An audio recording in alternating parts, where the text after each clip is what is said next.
สวัสดีครับเพื่อนไก่ ไก่กระพอสวัสดีครับเช้านี้มันก็เอาบุญครับ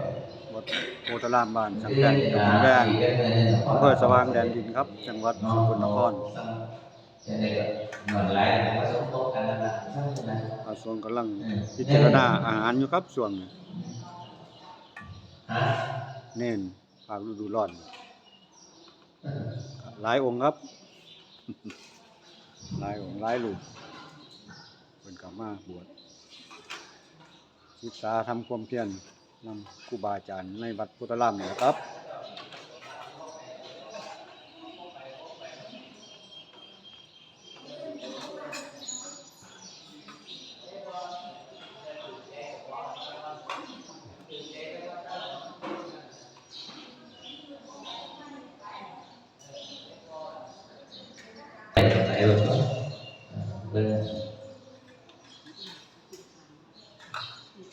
นั่นแหละผมจะมาถึงได้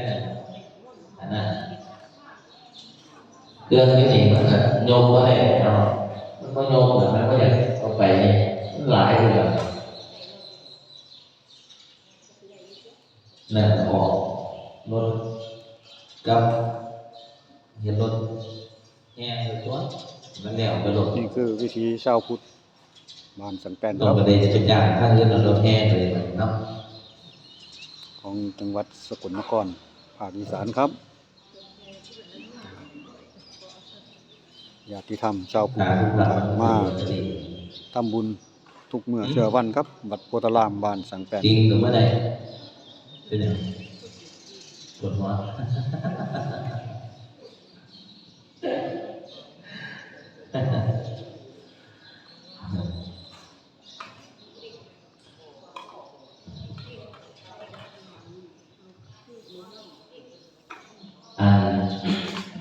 jadiไปนะครับไปช่วงพิจารณาอาหารครับผม สมมติว่าไปทางโกนแหลมลงมาใส่นอนสาใส่ตาเนื้อ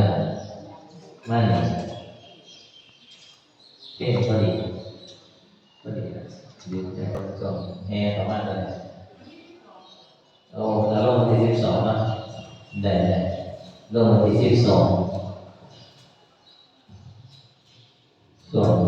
เที่ยงช่วงบ่ายก็ได้แล้วเพ่นก็ได้แต่ช่วงแต่ละสิมีของระยะ2 ถังถ้าวัดถังหนึ่งระยะถังหนึ่งดี12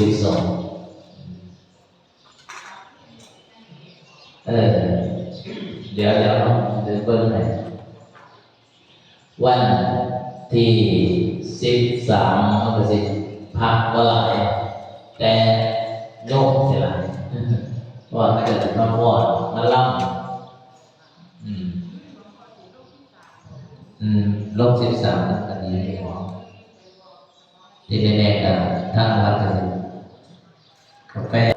เนียวก็น่ะตัวที่ตัวเนียวต้องมันนี่ก็เลยทางวัดก็จะเตรียมไหนมันนั่งขาดนั่งเขื่อนนี่ก็เลยเตรียมเอามาใส่แล้วมันนี่เห็นอย่างเราไม่เรียนได้ไหมลุยแล้วเราก็ต้องไปประสานทางดูแลเรื่องเงินต่างๆสิ่งเมื่อบาทก็แน่นอนที่ห่างกันร้องได้ยุดแล้ววันที่4ยุดยาวแล้วไม่ใช่ว่าต่างๆสิ่งเมื่อบาทก็น่าเหยียดเข่ากันยะถาวริวหาปุราปาริปุเรนติสังขรังเอวเมวัยโตทินังเปตานังอุปกปปติอิทิตังปฏิตังตุมหังคิปะเมวะสมิจจตุสัพเพปุเรนตุสังกปาจันโทปนาราโสยะธามณิโชติราโสยะธา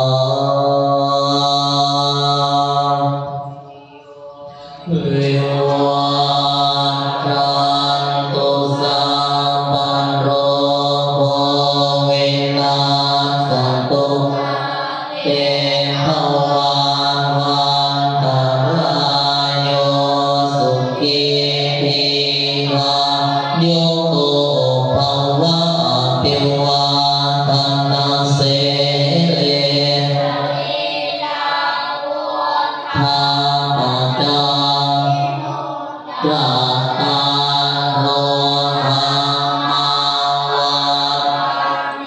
อายุวันภาวะตุสัพพมังคลังรักขันตุสัพพเทวตาสัพพพุทธานุภาเวนัสสัทธาโสทิภวันตุเตภวตุสัพพะเทวตาสัพพธัมมานุภาเวนัสสัทธาโสทิภวันตุเตภวะพมังคลังราคันตุสัพพะเทวตาภสังฆานุภาเวนัสสัทธาโสทิภวันตุเต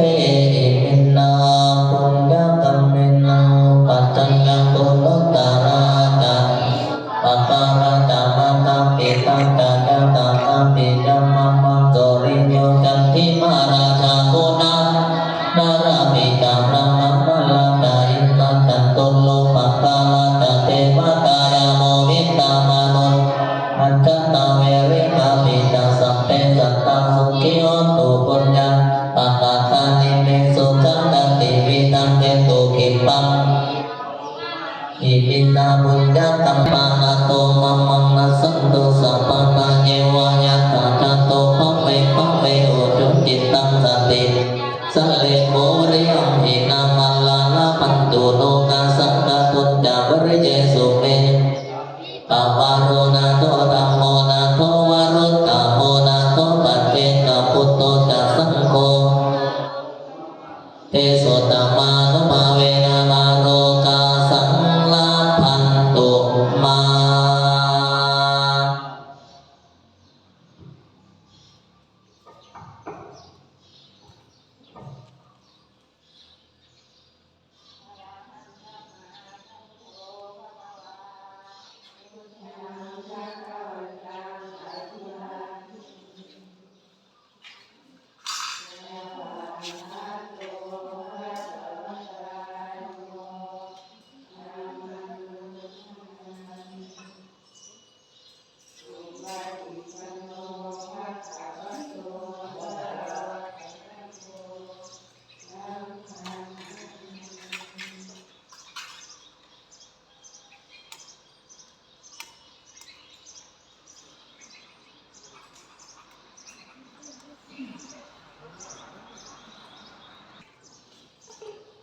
ครับเปลี่ยน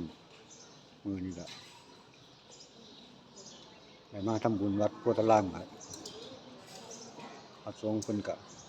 อนุโมทนาให้พรจบลงแล้วครับขออนุโมทนาสาธุน้ำกันเด้อพี่น้องได้บุญน้ำกันครับบุญมาฝากครับพี่น้องสาธุน้ำกันพอกันคลิปหน้าครับคลิปนี้ก็ขอจบลงเพียงแค่นี้ครับผมสวัสดีครับ